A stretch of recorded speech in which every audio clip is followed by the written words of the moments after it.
নমস্কার। গল্প সফরের আরও একটি নতুন পর্বে আপনাদেরকে স্বাগত জানাই। আজকের গল্প বিভূতিভূষণ বন্দ্যোপাধ্যায়ের লেখা অভিশাপ।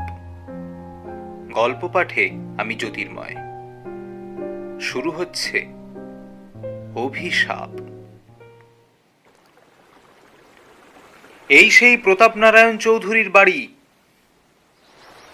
আমি সবিস্ময়ে সেই ভগ্নস্তূপের পানে দেখলাম। এই সেই প্রতাপনারায়ণ চৌধুরীর বাড়ি। সহজে বিশ্বাস করে উঠতে পারলাম না। দিনান্তের অস্পষ্ট আলো যাই যাই করেও আকাশের পশ্চিম প্রান্তে তখনও অপেক্ষা করছিল। ক্লান্ত পাখিদের অবিশ্রান্ত কুজনধ্বনি রয়ে রয়ে তখনও আকাশ বাতাস মথিত করে তুলছিল। গঙ্গার অপূর্ব তরঙ্গভঙ্গ মনে এক অজ্ঞাত চেতনার সঞ্চার করছিল। সেই প্রদোষের ম্লান দ্যুতি বিকাশের অন্তরালে আমি প্রাতঃস্মরণীয় সুবিখ্যাত প্রতাপনারায়ণ চৌধুরীর প্রাসাদের পানে চাহিয়া দেখিলাম। গঙ্গার ঠিক তীরভূমিতে অগণিত লতাপল্লবে মণ্ডিত হতশ্রী প্রতাপনারায়ণ চৌধুরীর প্রাসাদ নিঃশব্দে দাঁড়িয়ে আছে। নদীস্রোতের অবিরাম আঘাতে সে প্রাসাদের অনেকখানি ভেঙে চুরে কোনো অনির্দেশের পথে বহে গিয়েছে। অতীতের সাক্ষ্যস্বরূপ যা এখনো বর্তমান আছে তা সেই হতগৌরবের কঙ্কাল বিশেষ। এখন যেন সেখানে সেই দুর্দান্ত প্রতাপনারায়ণ চৌধুরীর প্রেতাত্মা বিরাজ করছে। প্রকৃতি তাকে আজ নিজের হাতে সাজিয়ে দিয়েছে। অনাড়ম্বর সৌন্দর্য তাকে শ্যামল করে রেখেছে। গঙ্গার বুকে একটি নৌকা পাল তুলে পাশ দিয়ে বয়ে চলেছিল। একটি মাঝি গান গাইছিল। তার সেই ক্লান্ত কণ্ঠস্বর সন্ধ্যা প্রকৃতির নিঃশব্দতার বুক চিরে কোনো দূরান্তরের এক অপূর্ব সাড়া বয়ে আনছিল। পলাশপুরের প্রতাপনারায়ণ চৌধুরীর নাম শোনেনি এমন লোক খুব কমই আছে। এক সময় তার প্রতাপে সারা পলাশপুর তটস্থ হয়ে থাকত। কিংবদন্তি আছে যে সেকালে নাকি বাঘে গরুতে নির্বিবাদে একই ঘাটে জল পান করত। অত বড় ক্ষমতাশালী বর্ধিষ্ণু প্রতিপত্তিশালী জমিদার সেকালে খুব কমই ছিলেন। ইংরেজ রাজত্বের সূচনার দিন থেকেই পলাশপুরে চৌধুরী বংশের উদ্ভব। ইংরেজ বাহাদুরকে সর্বপ্রকার সাহায্য করার পুরস্কার স্বরূপ ধূর্জটি নারায়ণ চৌধুরী এই পলাশপুরের জমিদারি লাভ করেন। ধূর্জটি নারায়ণ চৌধুরী চৌধুরী বংশের আদিপুরুষ। তাঁরই পৌত্র বিজয়নারায়ণ চৌধুরী সিপাহী বিদ্রোহের সময় ব্যারাকপুরের বিদ্রোহ দমনে ইংরেজদের যথেষ্ট সহায়তা করেন। তাঁরই প্রচেষ্টায় ক্যাপ্টেন লরেন্স সপরিবারে আত্মরক্ষা করতে সমর্থ হন। ইতিহাসে সেসব কথা নেই বটে, তবে সকলেই সে কথা জানত। 1857 সালের মার্চ মাসের শেষ দিকে যখন দুর্যোগের ঘনঘটা ভারতবর্ষের রাজনৈতিক আকাশ কালো করে দিয়েছিল, বিজয়নারায়ণ সে সময় ব্যারাকপুরে। সেদিনও এমন ছিল। ক্যাপ্টেন লরেন্স বিজয়নারায়ণ চৌধুরীর কর্মকুশলতায় তাকে নিজের তরবারি উপহার দিয়েছিলেন। বহুকাল সেই তরবারি চৌধুরী বংশের প্রাচীরে অতি সন্তর্পণে অতীত গৌরবের চিহ্নস্বরূপ টাঙানো ছিল। বেলেডাঙ্গার কমল হালদারের সঙ্গে গ্রীষ্মের ছুটিতে তার দেশে গিয়েছিলাম বেড়াতে। সন্ধ্যাকালে গঙ্গার তীরে ভ্রমণ করতে করতে পলাশপুরের চৌধুরী বাড়ির নিকট এসে পড়লাম। কমল বলল, এই যে প্রতাপনারায়ণ চৌধুরীর বাড়ি। ইতিপূর্বে চৌধুরী বংশের অতীত কাহিনীর আমি অনেক কিছুই শুনেছি। তাঁদের সেই বিরাট প্রাসাদের এই দুর্দশা দেখে বাকশূন্য হয়ে গেলাম। এখন মানুষ সেখানে বাস করে না, সেটি এখন হিংস্র পশুর লীলাভূমি হয়ে দাঁড়িয়েছে। বিজয়নারায়ণ চৌধুরীর পুত্র প্রতাপনারায়ণ চৌধুরীর সময় চৌধুরী বংশের গৌরব চরমে উঠেছিল। চতুর্দিকে চৌধুরী বংশের প্রতিপত্তি ছড়িয়ে পড়েছিল। প্রতাপনারায়ণের সময় যেমন চৌধুরী বংশের গৌরব চরমে উঠেছিল, সেই প্রতাপনারায়ণের সময়ই তার আবার ভাঙন শুরু হয়। অমানুষিক দুশ্চরিত্রতা এবং প্রচুর মকদ্দমার ফলে তার পতন শুরু হয় মৃত্যুর কয়েক বছর পূর্বেই। ঔরঙ্গজেবের রাজত্বকালে মোগল সাম্রাজ্য যেমন চরম সীমায় উঠেছিল, সেই ঔরঙ্গজেবের রাজত্বকালেই আবার তার পতন শুরু হয়। বৃদ্ধ সম্রাট বহু দুঃখেই দূর দক্ষিণাপথে প্রাণত্যাগ করেন। ঔরঙ্গজেব ছিলেন চরিত্রবান এবং ধার্মিক, আর প্রতাপনারায়ণ ছিলেন ঠিক তার বিপরীত। তাঁর অভিধানে চরিত্র বলে কোনো শব্দ ছিল না। মদ ও মেয়ে মানুষ তার জীবনের একমাত্র উপাস্য, আর এছাড়া যেটুকু সময় পেতেন তাতে মামলা মকদ্দমার তদবির করতেন। তার মতো নিখুঁতভাবে মোকদ্দমার তদবির করতে সেকালে খুব কম লোকই পারত। অথচ লেখাপড়ার তিনি ধার ধারতেন না, আইন তো দূরের কথা। কত সতী রমণীর আর্তক্রন্দনে নিঃশব্দ রাত্রে চৌধুরী বংশের সুদীর্ঘ রংমহল যে ধ্বনিত হয়ে উঠেছিল তার ইয়ত্তা নেই। তাদের সেই ব্যাকুল কণ্ঠধ্বনি ঝিঝি পোকার ডাকের সঙ্গে তালে তালে শোভিত হয়ে মরত। তাদের বিকট অট্টহাস্য হয়তো এখনো ভগ্ন প্রাসাদের প্রাচীরে আঘাত খেয়ে খেয়ে ফিরছে। তিনি বিয়ে করেছিলেন ক্ষীরোদা সুন্দরীকে, আর ভালোবেসেছিলেন পত্নীর বিধবা ভগিনী আভাময়ীকে। ক্ষীরোদা সুন্দরীর প্রতিবাদ করার সাহস হয়নি, আর বাল্য বিধবা আভাময়ী প্রতাপনারায়ণের প্রেমের তরঙ্গে সংক্ষুব্ধ হয়ে আত্মীয় স্বজনের বিষদৃষ্টি থেকে আত্মগোপন করার জন্য উদ্বন্ধনে প্রাণত্যাগ করেন। এই ঘটনার পর প্রতাপনারায়ণ আর ক্ষীরোদা সুন্দরীর মুখদর্শন করেননি। সেই অভাগী রমণী 4 মাসের শিশুপুত্র সূর্যনারায়ণ চৌধুরীকে বুকে নিয়ে স্বামীর দৃষ্টিপথের অন্তরালে জীবন কাটাতে লাগলেন, আর প্রতাপনারায়ণের উচ্ছৃঙ্খলতার মাত্রা গেল বেড়ে। তিনি বাহির বাড়িতেই দিন কাটাতে লাগলেন। আভাময়ীর প্রতি সমাজের এই অসহনীয় অত্যাচারের প্রতিকার স্বরূপ তিনি তার প্রজাদের শান্তির সংসারে আগুন জ্বালিয়ে দিতে লাগলেন। গৃহস্থ বধূ বা গৃহস্থ কন্যা তার ক্ষুধিত দৃষ্টি থেকে অতি কষ্টে আত্মরক্ষা করত। সারাদিন পথে পথে পাখি মারা বন্দুক কাঁধে নিয়ে পাখি মেরে ফিরতেন। সে পথে কোনো স্ত্রীলোকের বের হওয়ার সাহস ছিল না। আর তার সঙ্গে থাকত কানা কালু সর্দার। কানা হলে কি হয়, অনেক চক্ষুষ্মানকেও সে হার মানাতে পারত। তার তীক্ষ্ণ বুদ্ধির বলে প্রতাপনারায়ণের ক্ষুধা নিবৃত্ত হতো সহজেই। ইংরেজ রাজত্বের এমন ধরাবাঁধা আইন তখন ছিল না। প্রতাপনারায়ণের মহল্লায় তার বিখ্যাত লাঠিয়ালদের দৌলতে কারও টু শব্দটি করার সামর্থ্য ছিল না। লাঠির জোরেই রাজ্য জয় হতো, আর লাঠির জোরেই রমণীর সতীত্ব লুণ্ঠন হতো। কিন্তু প্রতাপনারায়ণ স্ত্রীলোকদের ঘৃণা করতেন সর্বান্তকরণে।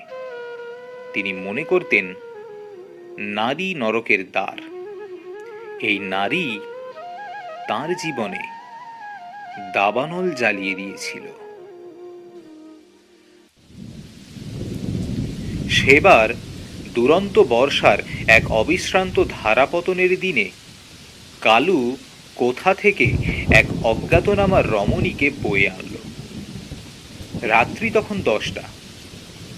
চারিদিকে সেই বর্ষা প্রকৃতির গুঞ্জন কোনো এক বিরোহিণীর আর্তক্রন্দনের মতো ধ্বনিত হচ্ছিল। কাউকে হারানোর বেদনা যেন সারা বিশ্ব মথিত করে রেখেছিল। প্রতাপনারায়ণ তখন সুরমা দিয়ে তার চোখের প্রান্তে রেখাপাত করছিলেন। কালু এসে ডাকল, মহারাজ। প্রতাপনারায়ণ হাঁকলেন, কে ও? এসেছে। বিশ্রাম করতে বল। কত দূর থেকে আসছে? আগে 7 ক্রোশ। কেমন? আপনার প্রসাদ পাওয়ার উপযুক্ত। উত্তম। প্রতাপনারায়ণ দ্রুত সাজ সমাধা করে প্রমোদ গৃহে উপস্থিত হলেন। অভাগিনী তখন সেই বিলাস গৃহের এক কোণে বস্ত্রখণ্ডে সর্বাঙ্গ আবৃত করে কেঁদে মরছিল। মনুষ্যপদ শব্দে সে প্রতাপনারায়ণের দিকে চেয়ে বিকট শব্দে আঁতকিয়ে উঠল। তার আয়ত আঁখি সর্বপলি, তার সেই ভীতি সুন্দর দেহলতা প্রতাপনারায়ণের প্রাণে এক উন্মাদনা জাগিয়ে দিল। প্রতাপনারায়ণ তার কাছে গিয়ে প্রশ্ন করলেন, তোমার নাম কি? কোনো উত্তর পাইলেন না। পুনরায় বললেন, এই যে বিরাট প্রাসাদ, এই যে অতুল বৈভব, সবই তোমার। তুমি আজ আমার রানী। সেই রমণী বলল, না না, আমি রানী হতে চাই না। আমায় ভিখিরি থাকতে দিন।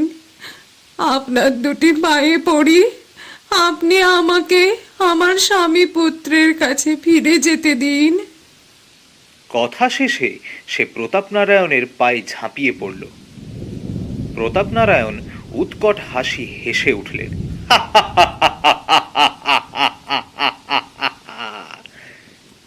বললেন, অসম্ভব।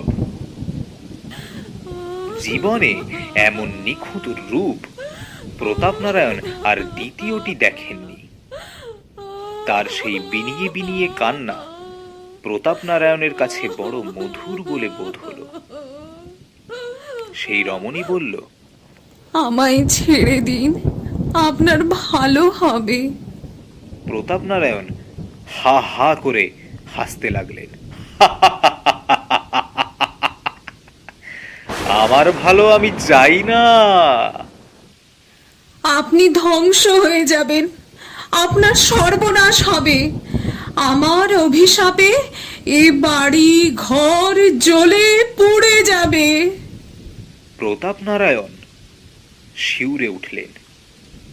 সে পুনরায় বলল, যদি আমি যথার্থ সতী হয়ে থাকি, তবে আমার অভিশাপ কখনো সহ্য করতে পারবেন না। আপনি নির্বংশ হবেন। অবলা রমণীর যে এমন করে মানুষকে অভিশাপ দেওয়ার ক্ষমতা আছে, এটা ছিল প্রতাপনারায়ণের বিশ্বাসের অতীত। কিন্তু তিনি পরিণামদর্শী ছিলেন না আদৌ। তিনি ওই অবলার সাবধানবাণী শুনলেন না। এই তার জীবনের শেষ শিকার। পরদিন সারা প্রাসাদে একটা দুরোপনে ও বিষাদের ছায়াপাত হল। সেদিন থেকে সেই রমণী আর উঠল না বা আহার গ্রহণ করল না। 2 দিন আগে থেকেই সে উপবাস করছিল। তিল তিল করে সে শুকিয়ে মরতে লাগল। সকলে মুখ বিস্ময়ে অভাগীর পানে চেয়ে রইল।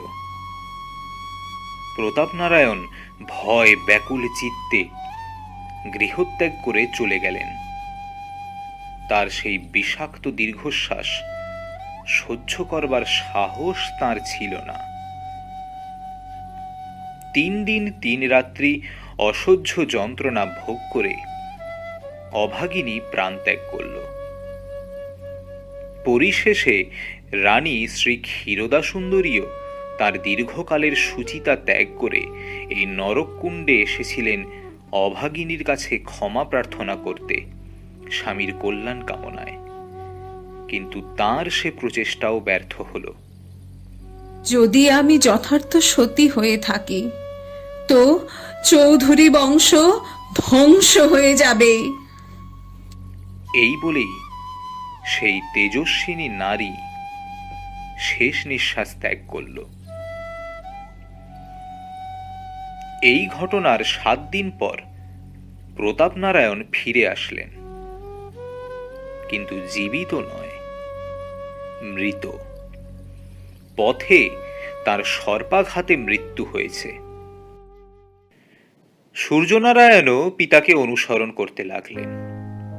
অল্প বয়সে সম্পত্তির মালিক হয়ে মো সাহেবের সহায়তায় তার ক্ষয়িষ্ণুপ্রায় সম্পত্তি ক্রমে ক্রমে নিঃশেষ হয়ে আসতে লাগল। পিতার মতো তিনিও ছিলেন অপরিণামদর্শী। ভবিষ্যতের কথা ভাববার অবকাশ তার ছিল না। পরস্ত্রীতে লোভ তার ছিল না সত্য, তবে তারও নেশা ছিল। শহর অঞ্চল থেকে সব বিখ্যাত বিখ্যাত বাইজি আনার নেশা তাকে পেয়ে বসেছিল। তার জন্য তিনি মুক্ত হস্তে ধন ব্যয় করে যেতেন। লখনৌ, দিল্লি, আগ্রা, লাহোর, বোম্বাই, কলকাতা ইত্যাদি সমস্ত শহরের সুপ্রসিদ্ধা বাইজিকুলের পদরেণুপাতে তিনি তাঁর পিতৃপিতামহের পবিত্র প্রাসাদ ধন্য করে মাতিয়ে উঠেছিলেন। তিনি দিনরাত তাদের সুরলহরী এবং রূপমাধুরীতে মগ্ন হয়ে থাকতেন। বিয়ে করেছিলেন যথাসময়ে, যদিও পিতার মতো তিনি তার পত্নীকে ঘৃণা করতেন না, তথাপি তার দিন কাটত বাইজি বাড়িতেই। গভীর রাতে অতিরিক্ত তাগাদার ফলে মাঝে মাঝে টলতে টলতে অন্তর্বাড়িতে এসে উঠতেন, তাও নিতান্ত অনিচ্ছায়। অধিকাংশ রাত্রি তার ওই বাইজি বাড়িতেই কাটত। তাছাড়া দেশ ভ্রমণ তার জীবনের একটা বিশেষ অঙ্গ ছিল। একটির পর একটি করে তিনি দেশ বেড়াতে লাগলেন। কত তীর্থক্ষেত্রে গিয়েছেন, অথচ দেবতা দর্শন করেননি। দেব মন্দিরের কাছে থেকেই ফিরে আসতেন। বলতেন, জীবনে তো অনেক পাপ করেছি, মিথ্যে পবিত্র দেব মন্দির আর কলুষিত করি কেন। অকস্মাৎ একদিন সূর্যনারায়ণ কাউকেও কিছু না বলে কয়ে অতি অসময়ে বিসূচিকা রোগে দেহত্যাগ করলেন। মৃত্যুকালে তিনি তার নাবালক পুত্র শঙ্কর নারায়ণ চৌধুরীকে দেনার দায়ে আকণ্ঠ ডুবিয়ে যেতেও কুণ্ঠিত হননি। শঙ্কর নারায়ণ যখন সাবালক হলেন, তখন তিনি তার সম্পত্তির মধ্যে তাদের প্রাচীন বসত বাড়ি ছাড়া আর কিছুই দেখতে পেলেন না। চারদিকের আয়ের পথ বন্ধ হয়ে গিয়েছে। বনেদি বংশের ধ্বংসাবশেষ নিয়ে চৌধুরী পরিবার বিভীষিকার মতো দাঁড়িয়ে রইল। গয়না বিক্রি করে শঙ্কর নারায়ণ মানুষ হয়ে উঠলেন। তিনি কিন্তু মানুষ হলেন তার পিতা বা পিতামহের বিপরীত প্রকৃতি নিয়ে। ইংরেজি শিক্ষায় তিনি ধার ধারলেন না, তবে অবিচলিত চিত্তে সংস্কৃত অধ্যয়ন করতে লাগলেন। তার মধ্যে কেমন যেন ধর্মভাব জেগে উঠল। তিনি অল্প বয়স থেকেই ধার্মিক হয়ে পড়লেন। সামাজিক আচার অনুষ্ঠানে তার প্রগাঢ় শ্রদ্ধা। গৃহদেবতা লক্ষ্মী জনার্দনের পুজোয় ক্রমে ক্রমে তিনি আত্মনিয়োগ করলেন। তিনি ছিলেন অত্যন্ত গম্ভীর প্রকৃতির মানুষ। কারো সঙ্গে বড় একটা কথা বলতেন না। বাড়িতে খেতেন আর 3 তলার ঘরে বসে থাকতেন, কোথাও বের হতেন না। রুদ্রাক্ষের মালা গলায় পরে গেরুয়া বসনে সর্বাঙ্গ ঢেকে তিনি সন্ন্যাস জীবন যাপন করতে লাগলেন। অবসর সময়ে তিনি তার প্রিয় বেহালাখানায় বসে ছড়ি ঘষতেন। রাত্রির নিঃশব্দতার বক্ষ চিরে সেই রাগিনী কোনো বন্দিনী বিরোহিণীর আর্ত ক্রন্দনের ন্যায় শোনাত। ক্ষয়িষ্ণু চৌধুরী বাড়ির গৃহলক্ষ্মী যেন ওই ভাষায় গুমরিয়ে গুমরিয়ে কেঁদে মরত। শঙ্করনারায়ণও তাহাদের বংশের ধারা বজায় রেখে অল্প বয়সে বিবাহ করেছিলেন এবং খুব অল্প বয়সেই তার পুত্র হয়েছিল। তার পিতৃপুরুষের ন্যায় তিনি তার পত্নী কল্যাণীকে ঘৃণা করেননি সত্যি, তবে তাকে যে ভালোবাসতেন এ কথা হলফ করে বলা যায় না। তিনি পত্নীর প্রতি তার কর্তব্য সম্পাদন করতেন মাত্র।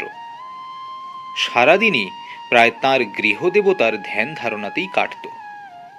তিনি প্রত্যেক দিন অত্যন্ত সুচিতা সহকারে দেবতার আরাধনা করতেন। গভীর রাত্রে পুজোয় বসতেন। যা জুটত সেই সামান্য দুটি সাকান্ন মুখে দিয়ে তিনি আবার তার সেই 3 তলার ঘরে গিয়ে বসতেন। বাড়ি থেকে বের হতেন না তো।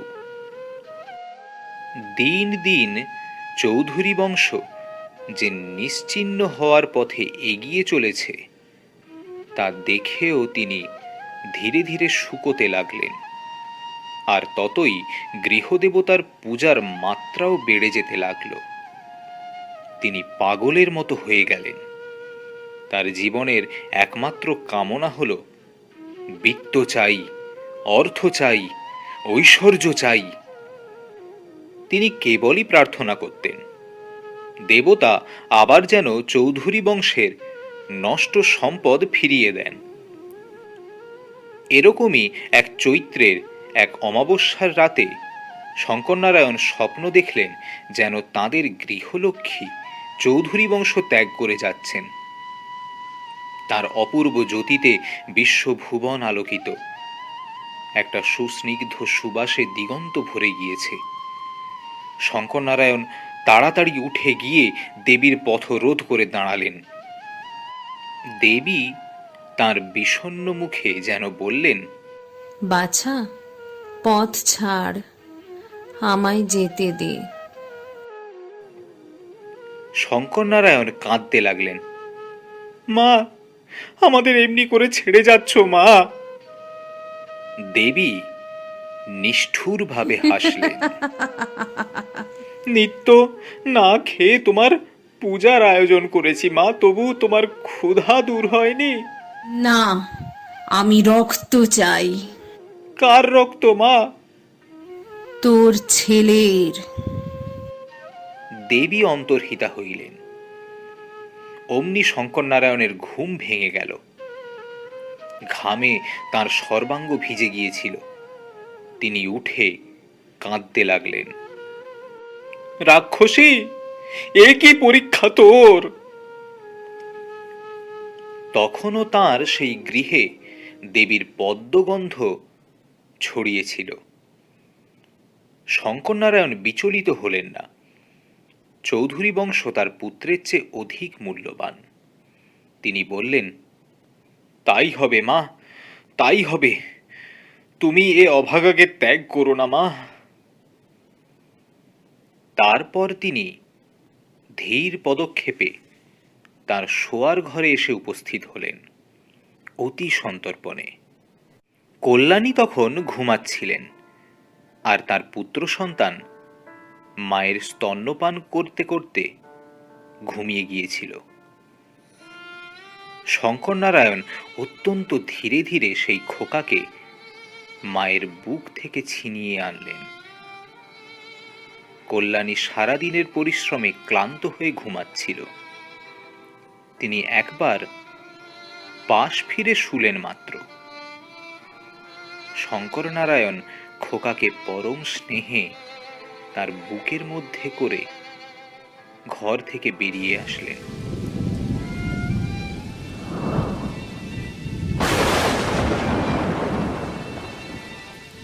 শোঁ শোঁ শব্দে সারা প্রকৃতি যেন উন্মাদ তাণ্ডবে মেতে উঠেছিল।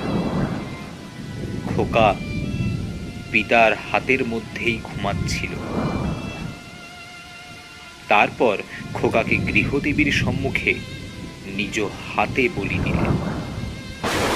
একবার হয়তো সে কেঁদেছিল, কিন্তু বাইরের সেই ঝড় জলের মধ্যে সে কান্না হয়তো শোনা যায়নি। রক্তধারায় সারা ঘর ছেয়ে গেল। ভয়ে বিস্ময়ে তিনি কিন্তু দিশেহারা হলেন না বা বেদনায় মুষড়িয়ে পড়লেন না। হোমের জন্য যে বালি ছিল তা এনে সারা রাত্রি তিনি সেই রক্তচিহ্ন মুছতে লাগলেন। চৌধুরী বংশ বড় হবে, জীবনের এই একমাত্র আকাঙ্ক্ষা আজ তার পূরণ হয়েছে। এই সান্ত্বনাতেই, পরম তৃপ্তিতে সেই বালির উপরই রাত্রি শেষে তিনি ঘুমিয়ে পড়লেন। দিনের আলো ফুটতে না ফুটতে কল্যাণী উন্মাদিনীর মতো ছুটে এসে স্বামীকে জাগালেন। ওগো, খোকা কোথা গেল? শঙ্কর নারায়ণ স্ত্রীর দিকে চাইতে পারলেন না। খোকার মৃতদেহ তখন ভাগীরথীর খরস্রোতে কোন দূরান্তরে ভেসে গিয়েছে। সেই রক্তমাখা বালুরাশি তার শেষ চিহ্ন। কল্যাণী আবার ডাকলেন, ওগো, কথা কও, কথা কও, আমার খোকাকে এনে দাও। শঙ্কর নারায়ণ আর কোনো কথা বলতে পারলেন না। জীবনে আর তিনি খুব কমই কথা বলেন। যা হোক, ব্যাপারটা আর চাপা রইল না। বুদ্ধিমতী কল্যাণী ক্রমে ক্রমে সমস্ত ব্যাপারটাই বুঝতে পারলেন। সারাদিন তিনি আর উঠলেন না, খেলেন না। সেই দিন রাত্রে তিনিও কুলপ্লাবিনী জাহ্নবীর পুণ্য স্রোতে আত্মবিসর্জন দিয়ে তার বড় আদরের খোকার সঙ্গে মিলিত হলেন। ব্যাপারটা ক্রমে ক্রমে রাষ্ট্র হয়ে পড়ল। এ ঘটনার কিছুদিন পর শঙ্কর নারায়ণ চৌধুরীকেও আর পাওয়া গেল না। আজও পর্যন্ত তাকে পাওয়া যায়নি।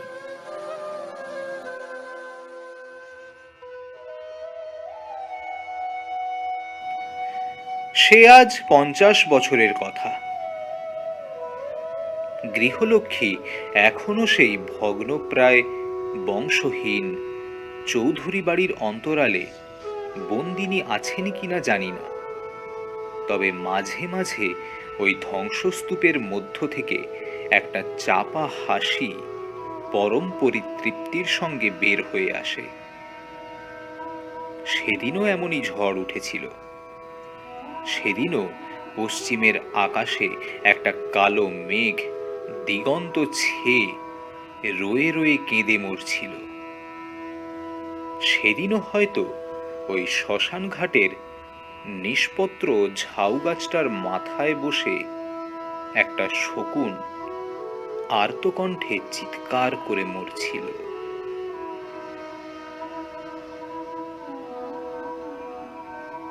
আজকের গল্পটি এখানেই শেষ হলো। আশা করি গল্পটি আপনাদের ভালো লেগে থাকবে।